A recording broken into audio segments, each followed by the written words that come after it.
จะได้สะดวกขึ้นถือว่าการบริหารการงานคณะสงฆ์การบริหารงานคณะสงฆ์หลักใหญ่ก็คือมีมหาเถรสมาคมก็แล้วก็จะมีเจ้าคณะใหญ่โหนทั้งหนเหนือหนใต้หนตะวันออกหนกลางมี4หนหนเหนือเราก็จะมีเจ้าพระคุณสมเด็จพระมหาธีราจารย์วัดพระเชตุพนวิมลมังคลารามอันนี้เป็นเจ้าคณะใหญ่หนเหนือแล้วก็จะมีเจ้าคณะภาคของเราเป็นภาค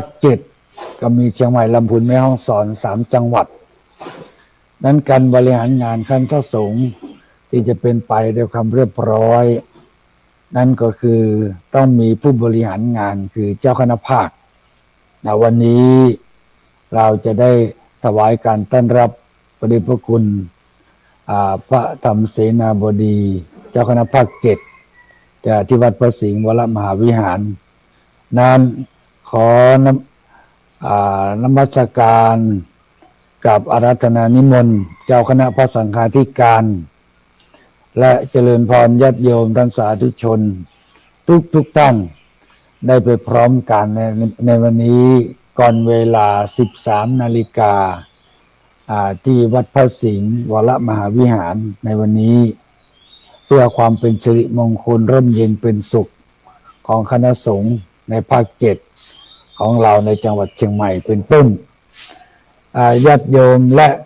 เดือนนี้เป็นเดือนสำคัญอีกวันหนึ่งคือวันวิสาขบูชาซึ่งปีนี้จะได้ถวายน้ำสงฆ์พระบรมธาตุโดยสุทธิพย์จะเริ่มงานตั้งแต่วันที่5ถึงวันที่12วันวิสาขบูชาซึ่งเป็นวันสำคัญของทางพระพุทธศาสนานั้นญาติโยมท่านสาธุชนท่านผู้มีเกียรติทุกท่านก็จะมีโอกาสได้ไปร่วมงานบุญในวันเริ่มตั้งแต่วันที่5พฤษภาจนถึงวันที่12 13พฤษภาเป็นงานวิสาขบูชาเป็นวันสำคัญในทางพระพุทธศาสนานั้นวันสำคัญในทางพุทธศาสนาเรามีโอกาสเราเป็นโอกาสของชาวพุทธเราที่จะต้องได้ทำได้ร่วมกันนั้นหลักธรรมที่จะมาให้โอกาสในวันนี้ก็คือหลักของพรหมวิหารธรรมคือหลักของการเป็นที่อยู่ของพรหมผู้บริหารไม่ว่าจะเป็นอาณาจักรพุทธจักรนั้นต้องเอาหลักของการบริหารเนี่ยตั้งแต่สถาบันครอบครัวสถาบันพุทธศาสนานั้นต้องมีหลักของพรหมวิหารธรรมเป็นที่ตั้งเพราะว่าหลักของการที่จะทำให้ชีวิตความเป็นอยู่ดีขึ้นในสถาบันครอบครัวสถาบันชาติสถาบันศาสนาของเรานั้นจะต้องมีหลักของพรหมวิหารธรรมคือเราต้องมีหลักมีที่ยึดเหนี่ยวในการศึกษาและปฏิบัติหลักของพรหมวิหารธรรมคือประการที่1คือได้แก่คือเมตตาความรักใคร่ปรารถนาจะให้เป็นสุขอยู่ดีมีสุขนั้นโครงการของคณะสงฆ์จังหวัดเชียงใหม่หรือโครงการของคณะสงฆ์หนเหนือที่มีหลักปฏิบัติคือหลักหนึ่งคือโครงการหมู่บ้านรักษาศีล5อันนี้คือท่านเอาเมตตาเป็นที่ตั้ง ให้ประชาชนญาติโยมท่านสาธุชนได้รับรู้ได้รับทราบในแนวทางของการปฏิบัติว่าเราอยู่ในยุคของโลกของโลกาภิวัตน์เราจะอยู่อย่างไรอย่างมีความสุขอยู่ยังไงจะมีความสุขก็เอาหลักของเมตตาเป็นที่ตั้งโลกมันพัฒนาไปแล้วเจริญรุ่งเรืองแล้วแต่หลักการปฏิบัติเนี่ยเราจะอยู่ยังไงเพราะว่าหลักของพุทธศาสนาเนี่ย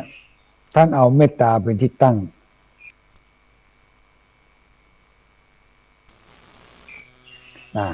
เมตตาเป็นที่ตั้งเมตตาเนี่ยถือว่าเป็นหลักที่สำคัญอย่างยิ่งหลวงพ่อพุทธทาสท่านได้กล่าวท่านได้ให้ข้อคิดไว้ว่าโลกของเราเนี่ยถ้ายึดถือหลักธรรมเมตตาอย่างเดียวเนี่ยโลกนี้เจริญรุ่งเรืองไม่เดือดร้อนไม่วุ่นวายเพราะคนเอาเมตตาเป็นที่ตั้งเอาเมตตาเป็นที่ตั้งเมตตาความรักใคร่ความปรารถนาจะให้บุคคลเป็นสุขคือสังคมไทยเราสังคมชาวพุทธสังคมเมืองเหนือสังคมเชียงใหม่บ้านเราเป็นสังคมที่เกื้อกูลซึ่งกันและกันช่วยเหลือซึ่งกันและกันเมตตาเมตตาโดยอาศัยหลักธรรมของในทางพระพุทธศาสนาเนี่ยเป็นหลักที่จะไปช่วยไปเกื้อกูลมีงานอะไรที่เกิดขึ้นงานวัดงานบ้านงานต่างๆเกื้อกูลซึ่งกันและกันถึงเขามีคำกล่าวบอกไว้ว่าพริกมีบ้านเหนือเกลือมีบ้านใต้นั้นแสดงว่าต่างคนต่างเอามาช่วยกันใครมีพริกใครมีเกลือใครมีข้าวสารก็มาช่วยกันเวลาเรามีงานทำบุญขึ้นบ้านใหม่แต่งงานงานศพอย่างนี้เป็นต้นอันนี้การช่วยเหลือเกื้อกูลกันซึ่งกันและกันอันนี้เขาว่าหลักของความเมตตาเมตตาเป็นที่ตั้งถ้าหากว่าเอาเมตตาเป็นที่ตั้งเนี่ยอยู่ร่มเย็นเป็นสุขเพราะเมตตาท่านเปรียบเสมือนเป็นร่มโพล่มไทรร่มโพล่มไทรร่มโพล่มไทรเนี่ยเย็นใครไปอยู่ใต้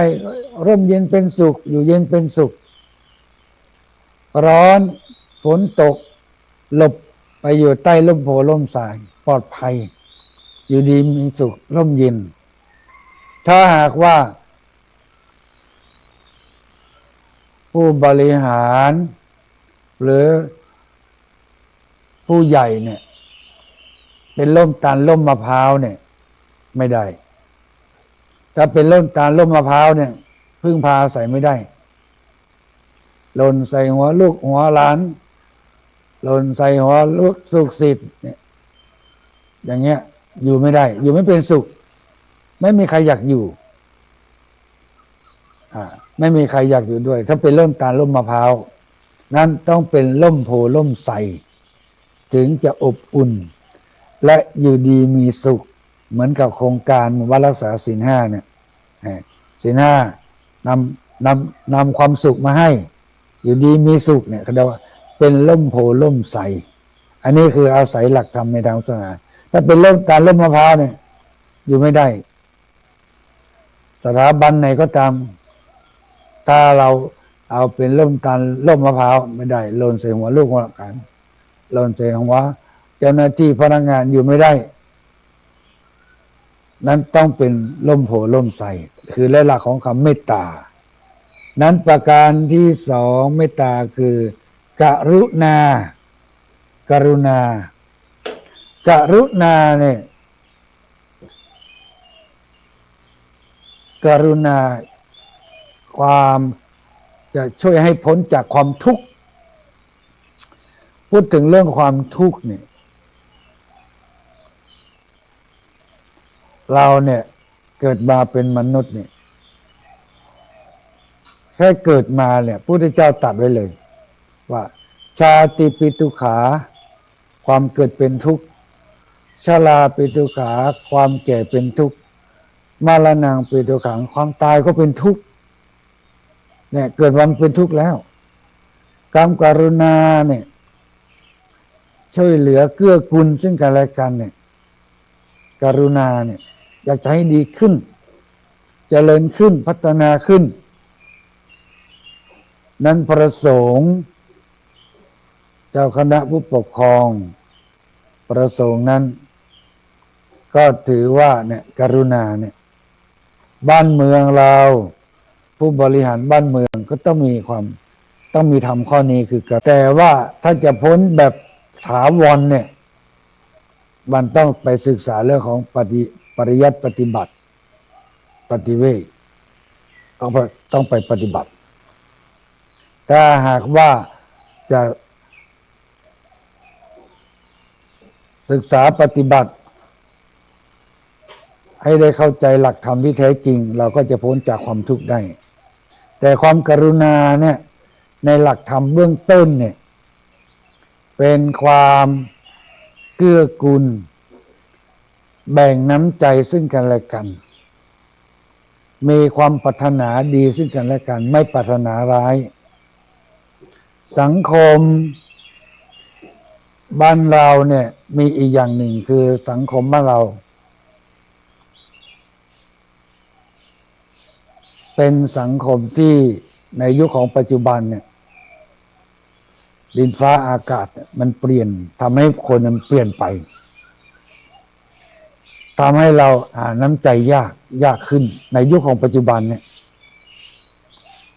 เหมือนพระสงฆ์เดินไปเดินมาอย่างเจ้าเชียงใหม่เนี่ยเมื่อก่อนเนี่ยเด็กเนี่ยผ่านพระสงฆ์เนี่ยหลบเลยตอนนี้พระสงฆ์สามเณรต้องหลบญาติโยมไม่งั้น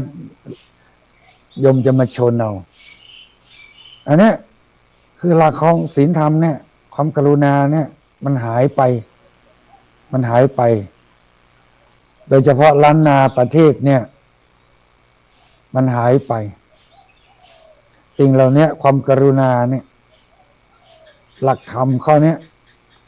เราต้องนำมาใช้ให้มากๆทำมาใช้ให้เกิดขึ้นอันนี้คือหลักของกรุณาประการที่สามมุทิตาความพลอยยินดีวันนี้เป็นวันมหามงคลที่พระเดชพระคุณพระธรรมเสนาบดีท่านไปรับพระบัญชามาแล้วคณะสงฆ์ภาค7คณะสงฆ์จังหวัดเชียงใหม่จะได้ถวายการต้อนรับที่วัดพระสิงห์วรมหาวิหารนั้นต้องกราบนิมนต์เจ้าคณะพระสังฆาธิการทุกรูปไปถวายการต้อนรับเพื่อเป็นมุทิตาให้พระเดชพระคุณที่จะมาสนองงานคณะสงฆ์จะได้ขับเคลื่อนงานของคณะสงฆ์ภาค7เชียงใหม่ลำพูนแม่ฮ่องสอนและเจริญพรญาติโยมท่านสาธุชนด้วยไปร่วมกันถวายการต้อนรับที่วัดพระสิงห์ในวันนี้อันนี้คือมุทิตาไปมุทิตาพระเดชพระคุณจริงๆแล้วท่านพระเดชพระคุณก็ไม่อยากได้รับสิ่งของอะไรแต่ว่าในฐานะที่พระเดชพระคุณเป็นผู้ที่จะมาดำรงตำแหน่งการปกครองทางคณะสงฆ์ก็ได้รับเกียรตินั้นเจ้าคณะพระสังฆาธิการญาติโยมท่านสาธุชนทั้งหลายก็ไปถวายการต้อนรับพระเดชพระคุณมุทิตาคือความพอยินดีพอยินดีให้กำลังใจเพื่อที่จะขับเคลื่อนงานของพระศาสนาให้เจริญรุ่งเรืองขึ้นจากนี้ถือว่าคณะสงฆ์เราจังหวัดเชียงใหม่เราในวันนี้เราจะได้พร้อมกันอันนี้คือความพอยินดีมุทิตาความพอยินดีกับพระเดชพระคุณเพราะว่าท่านเป็นพระมหาเถระเจริญด้วยอายุเป็นผู้ดำรงตั้งมั่นในพระสัทธรรมคำสั่งสอนของพระสัมมาสัมพุทธเจ้าด้วยวันนี้ญาติโยมทั้งสาธุชนเราก็ ไปร่วมกันไปร่วมถวายการต้อนรับพระเดชพระคุณอันนี้คือหลักธรรมข้อที่สามข้อที่สี่คืออุเบกขา ความวางเฉยไม่ดีใจไม่เสียใจหลักธรรมข้อนี้ท่านจะนำไปใช้กับผู้ที่ปฏิบัติงานผู้ที่ทำงานหรือพ่อแม่เอาไปใช้กับลูกอุเบกขาแต่ว่าท่านบอกว่าเรื่องส่วนตัวต้องวางอุเบกขาเรื่องของกิจการพระพุทธศาสนาต้องเอาอุเบกขาวางวางไว้เราจะวางเฉยไม่ได้งานของพระศาสนาเราต้องช่วยกันต้องช่วยกันถึงจะก้าวหน้าจะพัฒนาไปได้นั้นต้องเอาอุเบกขาวางไว้แต่เรื่องส่วนตัวอย่าให้มายุ่งเกี่ยวกับงานการปกครองการนี้ไม่ได้แต่งานพระศาสนาต้องเอาอุเบกขาวางไว้ต้องเดินเหมือนกับพระพุทธเจ้าท่านบอกว่าภิกษุทั้งหลายเธอจงเที่ยวไปเพื่อความสุขของมหาชนเนี่ยต้องเที่ยวไปเพื่อความสุขมหาชนอุเบกขาต้องถ้าใช้กับเจ้าหน้าที่พนักงานวางอุเบกขาถ้าทำแล้วมันไม่ได้อย่างที่เราคิดไว้ทำไว้เราต้องวางอุเบกขาเหมือนกับลูกหลานส่งไปเรียนหนังสืออะไรให้ทุกอย่างแล้วเขาไปไม่ได้นั้นต้องวางอุเบกขาอาจจะภูมิปัญญาหรือบุญญาบารมีที่เขาทำมาได้แค่นั้นมันทำไม่ได้ทำอะไรไม่ได้นั้นเราต้องวางอุเบกขาอันเนี้ยวางอุเบกขานั้นหลักธรรมทั้งสี่ประการนี้เป็นหลักธรรมที่เป็นแม่ของคุณธรรมทั้งหลายถ้าเราเอามายึดไว้มาเก็บไว้ตั้งมั่นไว้จะทำให้คุณธรรมอย่างอื่นคลอดมาด้วยเมตตากรุณามุทิตาอุเบกขาคลอดตามมาแล้วมาจากบ้านเมืองก็จะเกิดปกติสุขความเป็นสุขความร่มเย็นก็จะเป็นสุขนั้นธรรมะในวันนี้ต้องขอกราบขอบพระคุณท่านอาจารย์ท่านพระครูโสพลปริยัติท่านผู้ดำเนินในการได้ให้โอกาสได้มาชี้แจงแสดงในเรื่องของธรรมรับอรุณในวันนี้ญาติโยมท่านสาธุชนทุกท่านผู้มีเกียรติทุกท่านอย่าลืมวันนี้ด้วยไปถวายการต้อนรับพระเดชพระคุณพระธรรมเสนาบดีเจ้าคณะภาค 7ที่วัดพระสิงห์วรมหาวิหารในเวลา 13 นาฬิกาเป็นต้นไปพร้อมกันทั้งพระสงฆ์และญาติโยมได้ถวายกำลังใจให้พระเดชพระคุณจะได้มีขับเคลื่อนงานของพระศาสนาและที่สุดนี้ขออำนวยพรในญาติโยมท่านสาธุชนท่านผู้มีเกียรติทุกท่านได้อยู่ดีมีสุขเจริญรุ่งเรืองสมความปรารถนาทุกประการทุกท่านด้วยเถิด